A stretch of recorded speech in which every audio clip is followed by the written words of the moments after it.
Tadi saya sampaikan bahwasanya apa yang diilhamkan oleh Tuhan kepada para murid, maka itu adalah bagian daripada atau firman Tuhan yang disampaikan kepada para murid. Pertanyaan saya, di situ ada di Petrus, persoalan masalah waktu yang 1000 tahun menjadi satu hari di hadapan Tuhan. Demikian juga dengan di Mazmur 90 ayat 4, itu tertera. Nah, saya mau tanya ke Pak Dehe sekarang. Pak Dehe yakin dan percaya bahwasanya Yesus adalah Tuhan. Kedua, percaya nggak Pak Dehe sama rasul-rasul Yesus? Rasul-rasul Yesus. Salah satunya Petrus. Tidak. Salah satunya Petrus. Tidak. Tidak. Oke. Percaya nggak sama Raja Daud atau Nabi Daud yang ada di kitab Mazmur? Percaya apa itu saya sama Nabi Daud?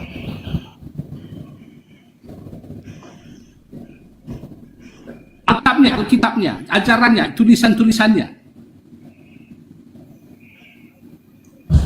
Di situ ada nyanyiannya, ada doanya. Apa yang saya percaya? Yang mana? Biar jelas. Ya, orang Kristen nyanyi juga. Orang Kristen berdoa juga. Iya, saya percaya itu kepada yang Tuhan. Yang saya tanya Pak. kepada Dehe, percaya nggak sama kitab Mazmur itu yang dituliskan oleh Nabi Daud atau Raja Daud? Itu aja Pak Dehe. Baru kita masuk ke intinya. Ya, begini bos. Kita Mazmur itu jangan panjang kali nanti, karena kita belum masuk di inti. Iya, makanya saya ngomong. Percaya isinya itu maksud saya. Sama Petrus. Dengan satu Petrus, dua Petrus. Yang mana yang ditanya ini biar jelas. Nggak percaya. Nah sekarang saya tanya ke Mazmur. Karena persoalan masalah waktu yang 1000 hari ada juga di Mazmur. Itu makanya saya tanya kepada Dehe. Ada yang percaya dan ada yang tidak percaya. Persoalan yang didebatkan tadi gitu loh. Ada yang percaya dan ada yang tidak percaya. Berarti Bapak tidak 100% Kristen. Masih ragu-ragu. Saya juga masih mau belajar. Oleh karena itu saya sarankan kepada Pak Dehe, teruslah belajar. Itu aja Pak Dehe, tidak ada tanggapan saya. Saya mau nanya ke Pak Ustadz ini. Boleh ya Pak Ustadz ya? Belum selesai kita, belum selesai. Jangan dulu lari ke sana, kita belum selesai. Tidak, karena tidak bisa. Karena Pak Dehe tidak percaya dengan Nabi Daud atau Raja Daud atau rasulnya Paulus atau rasulnya Petrus. Padahal Petrus itu adalah murid atau rasul terbesar di antara para murid, di mana Yesus memberikan kunci kerajaan surga kepada Petrus. Apa kata Yesus? Apa yang kamu ikat di dunia akan terikat di dunia. Apa yang kamu ikat di dunia akan terikat di surga. Dan apa yang kamu lepaskan di dunia akan terlepas di surga. Itu dia persoalannya. Sementara Pak Dehe nggak percaya. Jadi ngapain kita bahas? Tidak perlu dibahas kalau Pak Dehe nggak percaya persoalan kitab Petrus itu loh. Karena sudah pasti Pak Dehe juga mempertahankan pendapatnya. Saya mempertahankan pendapat saya sesuai dengan Alkitab. Bukan dengan ide. Gantian. Tapi sesuai dengan Alkitab dia. Gantian, jangan terlalu panjang. Tidak perlu, karena nggak jumpa kita. Ya, dengarkan juga Pak Coki. Kenapa kan tidak percaya, alasannya kenapa kan gitu. Pasti kan ada alasannya. Tadi sudah saya bilang Pak Ustadz, bahwasanya murid-murid Yesus atau rasul-rasul itu yang bersama-sama dengan Yesus, ya, sejak pelayanan mereka mulai dari awal, ya, artinya pilihan daripada Yesus. Dan apa yang mereka tuliskan dan apa yang mereka sampaikan di dalam kitab termasuk Petrus adalah ilham dari yang di atas, ilham Roh Kudus. ilham dari Yesus sendiri. Bukankah Makanya, Yesus berkata makanya bahwasannya saya bilang, akan turun? gantian kita bicara. Gantian Kasih bicara. kasih kesempatan juga Pak Coki, Pak Dehe-nya menanggapi apa alasannya kan gitu.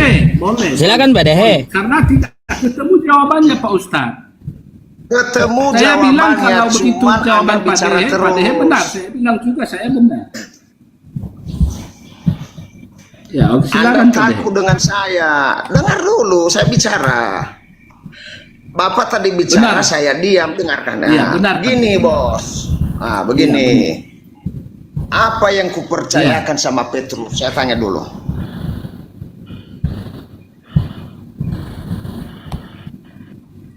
Apanya Pak Dehe?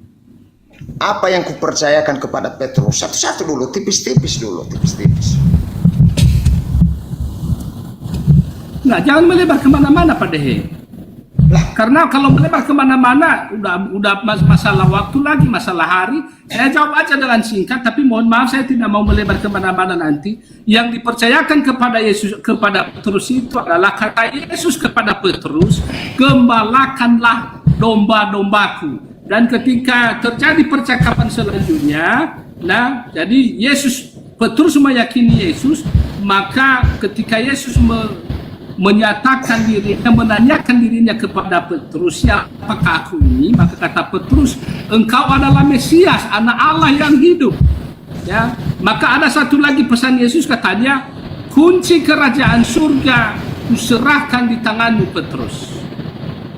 Itu, jadi kalau kita harus melebar kemana-mana, nanti nggak terjawab persoalannya Pak Dehe.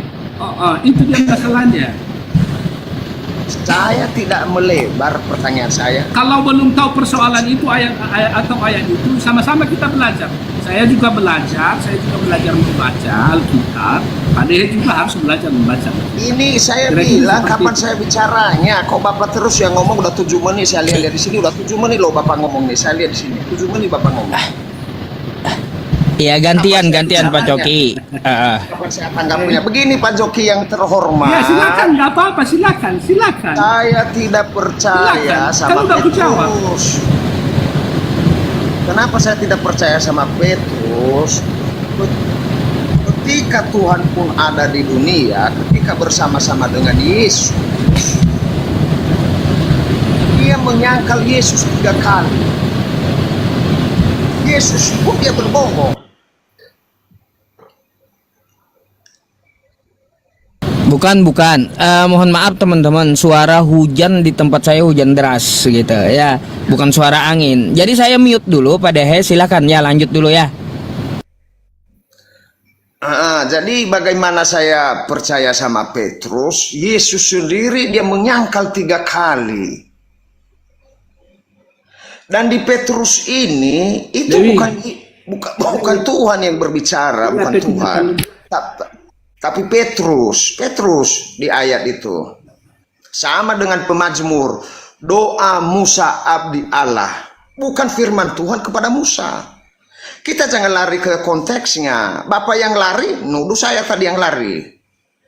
Coba dibaca, doa Musa abdi Allah, doanya 1000 tahun di mata manusia, hanya sehari di mata Tuhan.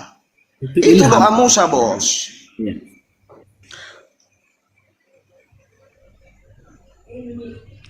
Ya, silakan tanggapi. Ilham bukan?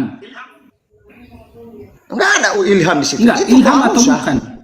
Apa yang disampaikan Itu kepada doa. Petrus itu sama Musa itu adalah artinya ece-ece atau katakan bohong-bohongan si Musa, bohong-bohongan si Raja Daud, atau bohong-bohongan si Petrus. Itu maksudnya Pak Teh kan?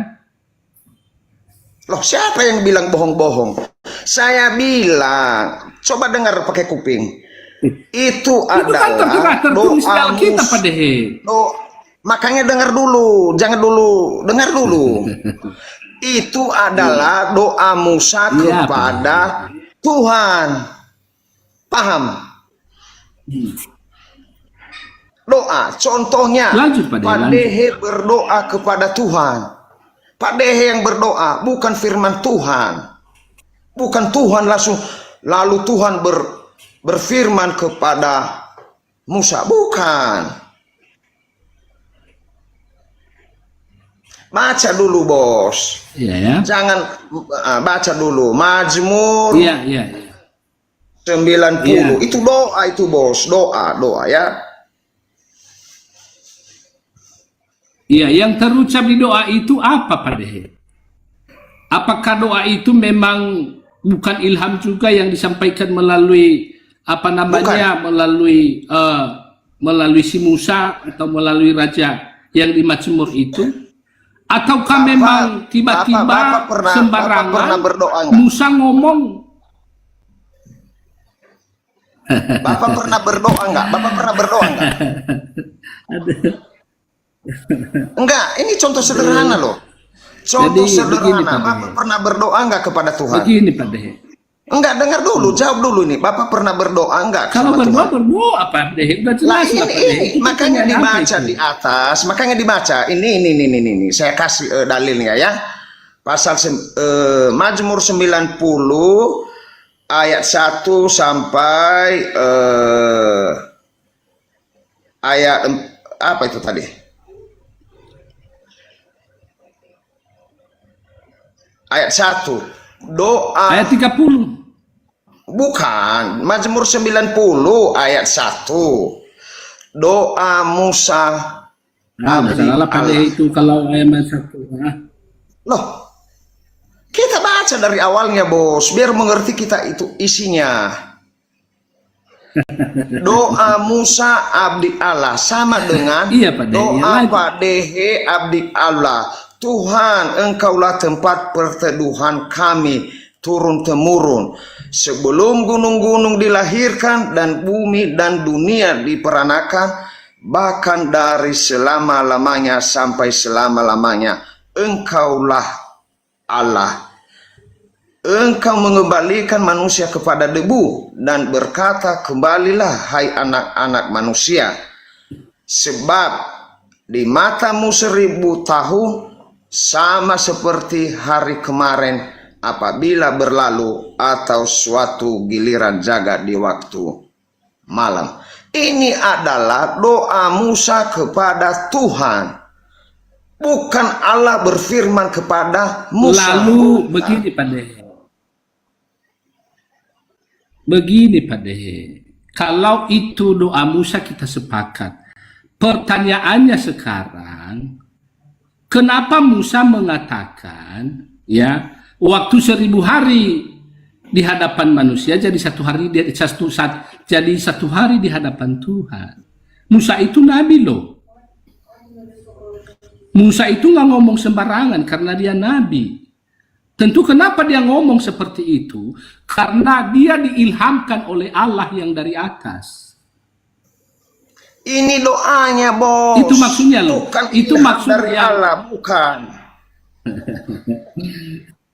Lalu kalau begini Pak Dehe, Bos harus kenapa paham di dulu. benak Musa atau di hati Musa mengatakan bahwasanya 1000 hari di hadapan Tuhan, 1000 hari di hadapan manusia menjadi 1 hari di hadapan Tuhan? Apa bedanya? Apa bedanya dengan Petrus, isi Petrus yang kalian debatkan tadi? Apakah Musa suka-sukanya ngomong bahwasanya 1000 hari itu, yang 1000 hari itu hanya 1 hari di hadapan Tuhan, hanya 1 hari di hadapan Tuhan? Apakah dia asal ngomong menurut Pak Dehe? Tentu tidak. Jadi menurut saya itu ilham. Benar yang disampaikan oleh Pak Pendeta tadi, bahwasanya Alkitab ini ada yang langsung disampaikan Allah melalui para nabinya, ada yang disampaikan Allah melalui para malaikat kepada umat manusia yang ada di bumi. Itu dia. Dan ada juga yang disampaikan melalui penglihatan, melalui penwahyuan. Dalilnya di mana itu, bos? Ilham. Dalilnya di mana? Itu kira-kira Pak Dehe. Di mana? Jangan melebar kemana-mana dulu. Dalilnya di mana? Nah, Coba. capek saya, Pak Dehe. Oke. Loh, oh jawab dalilnya capek saya, Pak Dehe. Nah, Bos, Enggak Ini capek karena adalah enggak ketemu.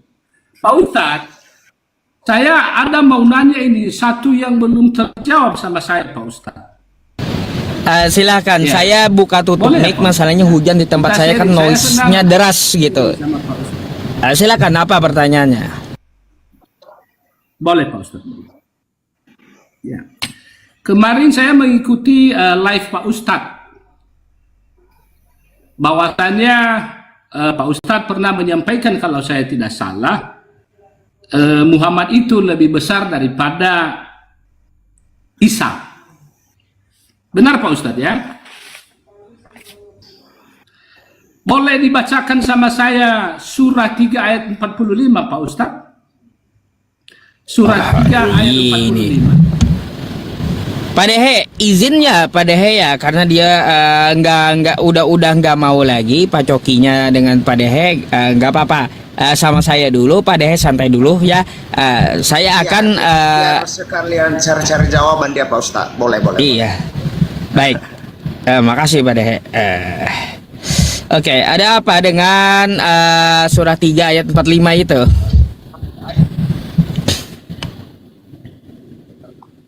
Ya. Siapakah Isa itu Pak Ustadz? Sehingga Pak Ustadz pernah menyampaikan kemarin kalau saya tidak salah bahwasanya Nabi Muhammad lebih besar daripada Isa. Itu kira-kira Pak Ustadz. Mohon penjelasannya. Ya, Anda kan bawa tuh ya Ali Imran ayat 45. Idh qalatil malaikatu ya Maryamu innallaha yubashshiruki bikalimatin min husmuhul Masihu Isa bin Maryam wajihan fid dunya wal akhirah wa minal muqarrabin, kan gitu. Anda paham nggak? Di situ dia terkemuka, dan ya dia itu terkemuka di dunia dan di akhirat, dan dia adalah salah satu orang yang didekatkan kepada Allah. Kenapa dengan masalah itu?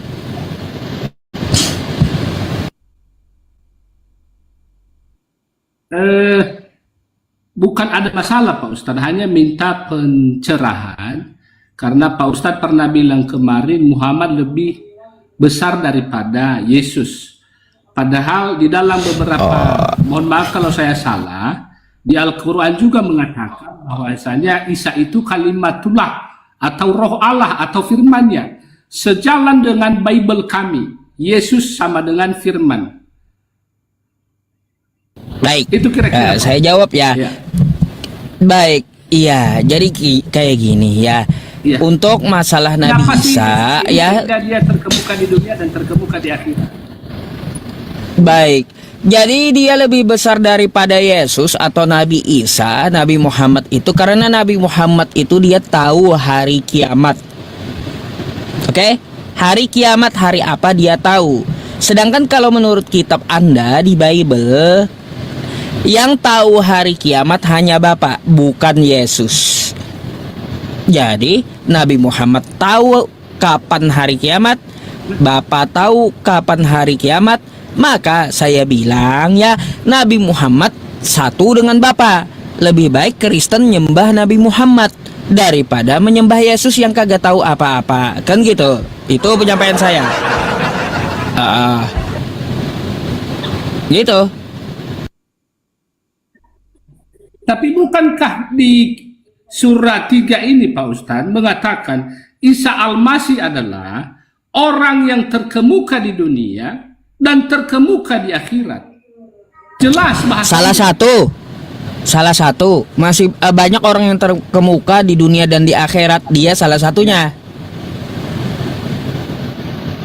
Coba baca ayatnya tuh, wa minal muqarrabin, dari orang-orang yang didekatkan kepada Allah. Banyak orang-orang jamak, bukan cuma Nabi Isa, tapi banyak orang-orang yang dekat kepada Allah yang terkemuka di dunia dan di akhirat, salah satunya Nabi Isa gitu.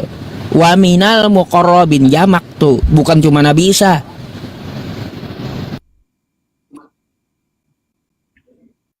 Oke. Gitu. Jadi Terima alasannya kasih kayak atas gitu, Pak. Pencerahannya Pak Ustadz. Terus satu lagi, bukankah itu nggak kata masalah, Anda Pak. Nabi Isa itu adalah kalimatullah dan rohullah? Jawabannya betul. Kenapa disandarkan kepada Allah? Karena Nabi Isa itu ciptaan Allah, gitu maksudnya. Kalau disandarkan kepada Allah berarti dia adalah utusan dari Allah atau ciptaan Allah. Kalimatullah, ya, perkataan, kata-kata dari Allah. Allah bukan kata, ya, tapi kata-kata itu dari Allah. Rohullah, roh Allah. Allah bukan roh, tetapi roh itu adalah ciptaan Allah. Jadi itu adalah kata idofah, ya, mudof, yang disandarkan kepada Allah. Untuk apa? Untuk memuliakan ciptaan tersebut. Contoh kayak gini, ada juga kosakata Baitullah, rumah Allah. Allah itu bukan rumah, tetapi rumah itu adalah rumah Allah, gitu maksudnya.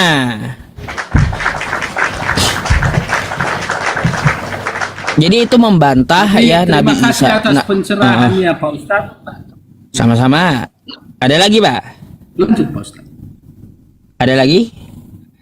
Ya, terima kasih atas pencerahannya Pak Ustadz. Persoalan masalah Nabi Isa adalah terkemuka di dunia dan akhirat. Saya baru mengerti. Kemudian saya juga mengerti bahwasanya Isa itu adalah firman Allah.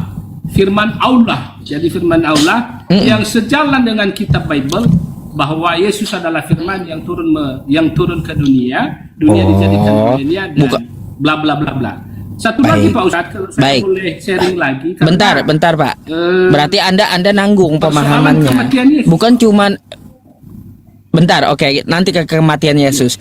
Bukan cuma Nabi Isa, ya, firman Allah. Adam pun juga firman Allah, Pak.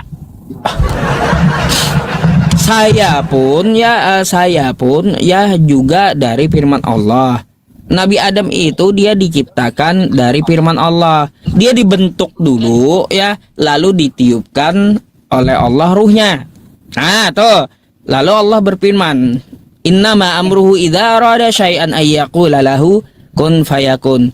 Innama masal Isa 'indallahi kamathali Adam. Khalaqahu min turabin, tsumma qala lahu kun fayakun." Hiduplah Adam dari firman Allah.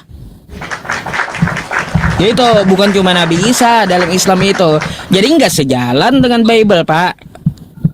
Nggak sejalan karena bukan cuma Nabi Isa atau Yesus yang dari firman Allah. Semua manusia juga dari firman Allah, Adam juga dari firman Allah, gitu. Itu kalau dalam Islam.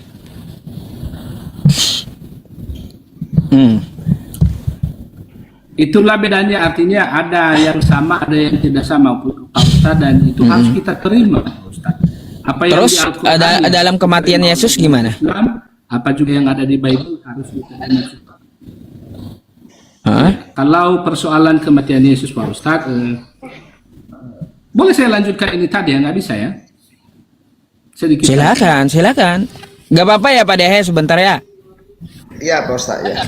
Ya, jadi ya sebentar aja Pak Dehe ya, minta izin Pak Dehe ya, minta izin ya. Oke.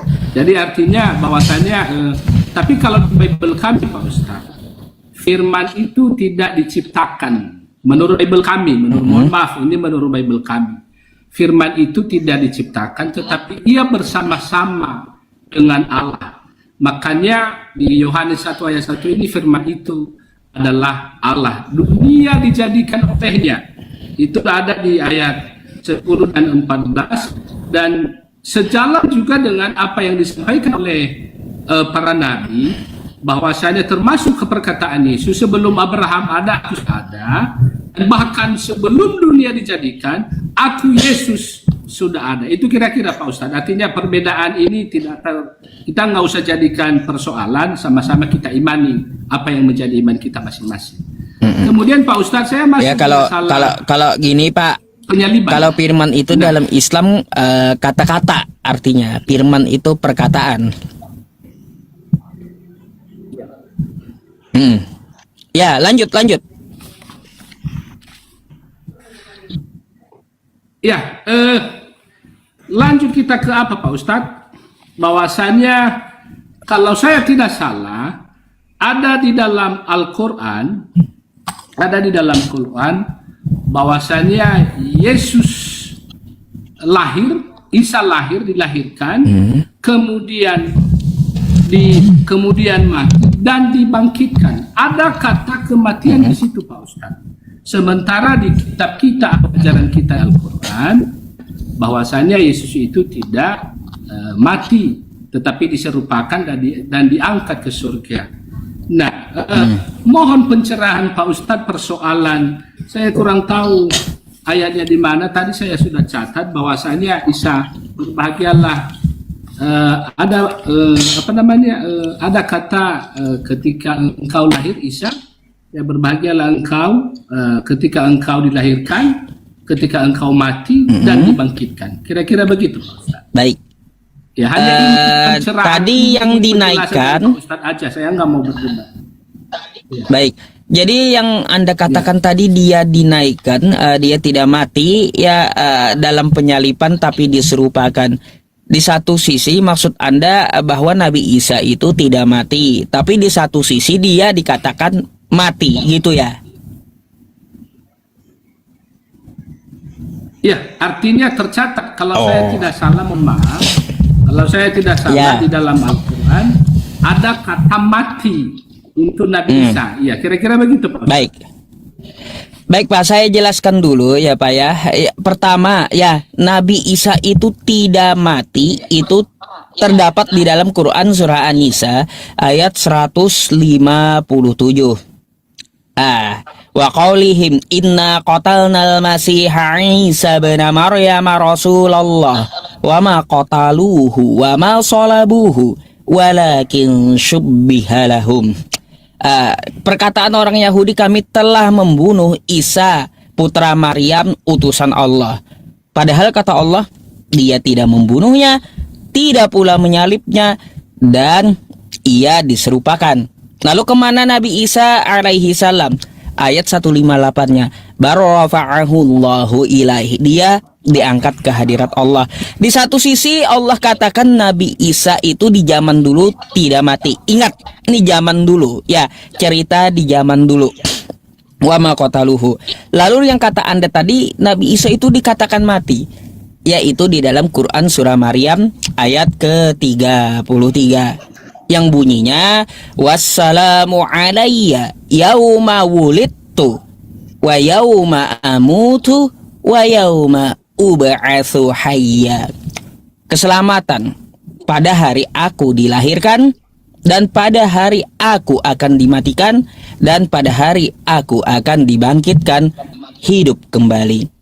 Pak, di situ ya, kalau kita melihat bahasa Arabnya wassalamu alayya yauma wulidtu, bahasa Arab itu ada menceritakan yang telah lalu dan ada menceritakan yang akan datang, Pak. Oke. Nah, jadi dikenal masa lalu itu, yang telah lalu itu, telah terjadi itu dikenal dengan kosakata fi'il madhi, kejadian yang telah lalu. Terus kosakata yang akan datang, kejadiannya yang terjadi sekarang atau yang akan datang, itu disebut fi'il mudhari. Jadi kalau kita lihat kosakata Arabnya wulidtu, wassalamu alayya yauma wulidtu, itu adalah yang sudah terjadi di masa lalu. Benar gak Nabi Isa atau Yesus dulu itu telah dilahirkan? Sepakat? Oke, sepakat. Dulu sudah baik. Dilahirkan. Oke. Nah, sekarang kita lihat kosakata lanjutannya. Wa yauma amutu.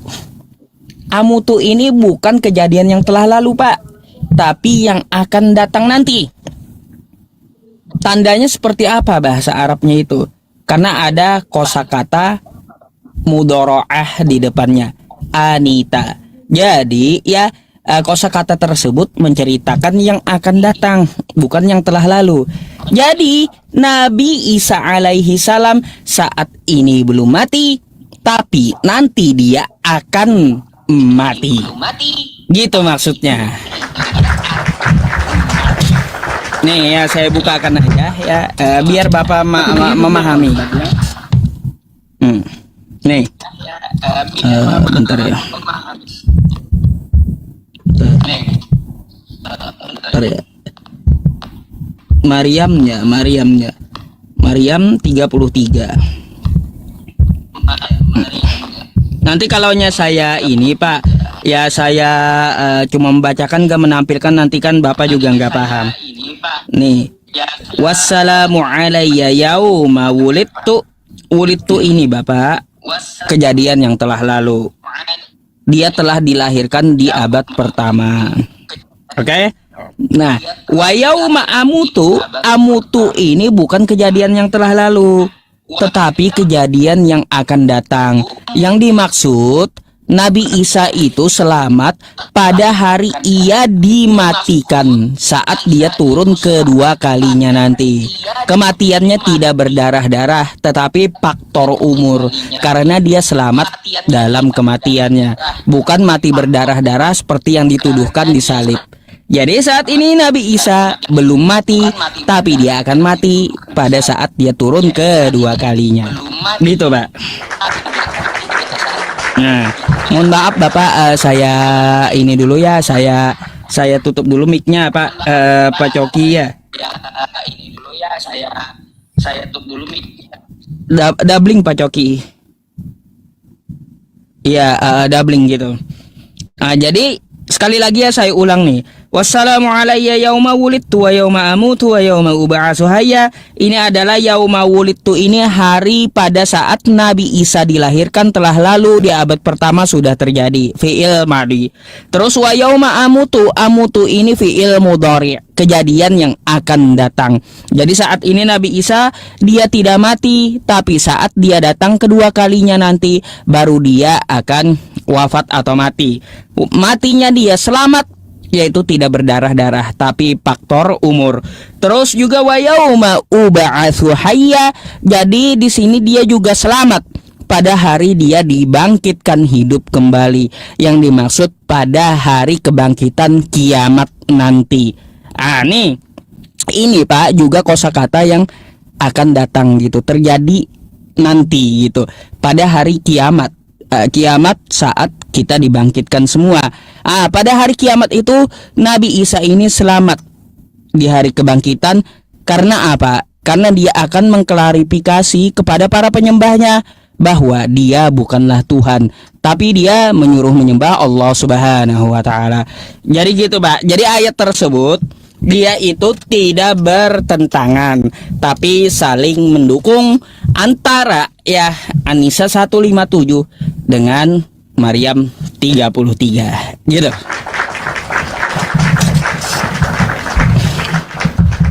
Susah Pak memang kalaunya Anda tidak memahami bahasa Arabnya gitu. Ada fi'il madhi, kata kerja yang telah lalu ya, fi'il mudhari, kata kerja yang akan datang, terus juga ada fi'il amar, kata kerja perintah gitu.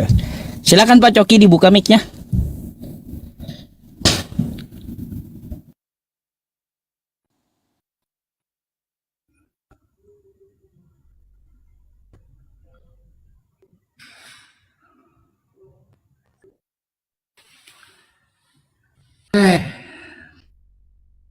Hidup kamu. Nah, terdengar Pak Ustaz? Iya Pak, cuma double dan terus Anda ngelak-ngelak gitu. Mohon maaf banget gitu.